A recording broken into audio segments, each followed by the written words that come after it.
Warga sambut rombongan biksu Thailand saat melintasi Jalan Ungaran. Rombongan biksu Thailand Tudong ke Borobudur disambut warga sepanjang jalan di Ungaran.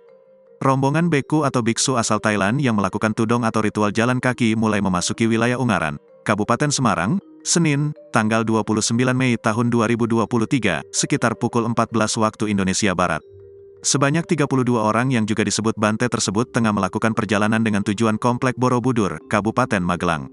Sempat mampir di Vihara Buddha Jayanti Wungkal Kasab di Pudak Payung, Kota Semarang, mereka berjalan cepat di tepi Jalan Nasional Semarang-Solo. Saat memasuki perbatasan Semarang-Ungaran, tampak warga antusias menyambut para biksu tersebut di sepanjang jalan. Bahkan, keramaian warga terus terlihat di sejumlah titik seperti depan Mapolres Semarang, Perempatan Asalamah, depan Pasar Bandarjo dan Benteng Willem Fort II. Sebagian warga menyapa, bersalaman, merekam video, bahkan memberikan makanan dan minuman. Para biksu tersebut nantinya akan berjalan kaki menempuh perjalanan melewati Bergas, Bawen, hingga Ambarawa.